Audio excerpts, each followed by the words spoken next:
বার্নপুরে ইসকো সেলের বিরুদ্ধে তৃণমূল কাউন্সিলর অশোক রুদ্রের নেতৃত্বে স্থানীয় যুবক যুবতীদের চাকরির দাবিতে পুনরায় দেখানো হলো বিক্ষোভ। এদিন ইসকো কর্তৃপক্ষের কাছে একটি স্মারকলিপিও প্রদান করা হয়।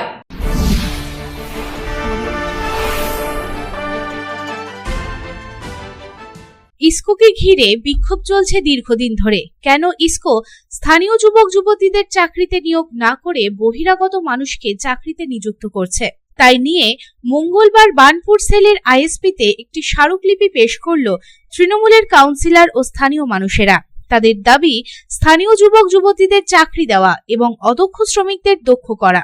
ইসকোকে ঘিরে যে সকল এলাকাগুলি আছে সেগুলি পরিচর্যা করা। এ বিষয়ে তৃণমূলের কাউন্সিলর অশোক রুদ্র জানান, ইসকোর আধুনিকীকরণের দ্বিতীয় পর্যায়ের কাজ শুরু হচ্ছে। এখানে ইসকো কর্তৃপক্ষের পক্ষে জানানো হয় 15,000 ওয়ার্কারের প্রয়োজন। আমাদের দাবি আউটসোর্সিং ওয়ার্কারদের লোকালিটি থেকে নিতে হবে, বাইরের থেকে ওয়ার্কার না নিয়ে লোকাল ছেলেমেয়েরা যাতে নিযুক্ত হয়। ইসকো জানায় নতুন কোনো ওয়ার্কার এখনো পর্যন্ত নিযুক্ত হয়নি, পুরনো ওয়ার্কারদের নিয়েই কাজ হচ্ছে। লোকাল জনপ্রতিনিধিদের অনুরোধ যাতে লোকাল ছেলেমেয়েদের কাজে নিযুক্ত করানো হয়। 20 বছর আগে মডার্নাইজেশন হওয়ার সময় লোকালের থেকে বাইরের লোকেদের বেশি নিযুক্ত করা হয়েছে, তবে এবার মডার্নাইজেশন করা হলে যাতে স্থানীয় যুবক যুবতীদেরই চাকরি দেওয়া হয়। 10 জন কাউন্সিলরের সই জমা দেওয়া হয়েছে আজকে। আপাতত সেফটি খুলে দেওয়া হয়েছে, তবে 3 সপ্তাহ পরে আবার মিটিংয়ে বসা হবে। যতক্ষণ না পর্যন্ত ইসকো কোনো ব্যবস্থা গ্রহণ করছে ততক্ষণ পর্যন্ত বিক্ষোভ চলতে থাকবে। আজকে আমরা 10 জন কাউন্সিলর এসেছি ইসকোকে ঘিরে যারা আছে, আচ্ছা, সেই জনপ্রতিনিধি 10 জন আমরা এসেছি। 10 জনেরই সই করা আমরা কাগজ এখানে না। ওরা আমাদের বক্তব্য শুনলেন, কেন আমরা সেফটি বন্ধ করেছি সেটাও জানালেন।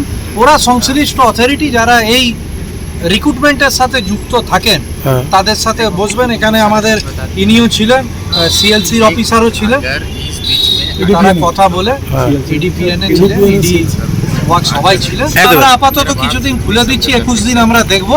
কারণ আমরা তো ইসকোর মডার্নাইজেশন বন্ধ হয়ে যাক, ইসকোর ধোঁয়া বন্ধ হয়ে যাক এটা কেউ চাই না, কিন্তু ইসকোর মডার্নাইজেশনে যাতে আমাদের লোকালদের ভাগিদারি থাকে সেটা আমরা চাই। আমরা আবার 3 সপ্তাহ পরে ওনাদের সাথে বসবো। এখন কাল থেকে এইখানটা যেটা ওনারা আমাদেরকে অনুরোধ করেছে, আমরা তো এখানে কোনো পারস্পরিক শত্রুতা প্রতিদ্বন্দ্বিতার জন্য আসিনি। আমরা কাল থেকে হবে আবার ওনাদের সাথে আমরা মিডল অফ ফেব্রুয়ারিতে আসানসোল থেকে সন্তোষ মণ্ডলের report, public Times. I am Dr. Radha Krishna. I am a gastroenterologist and a liver specialist. So I do visit Durgapur once a month. I stay here for 2 days. So we do different types of procedures pertaining to gastroenterology and liver. So we have a range of evaluations that we do here. We do the routine endoscopy, colonoscopy. Starting from there, we have advanced technologies like nasal endoscopy, liver fibroscan, capsule endoscopy.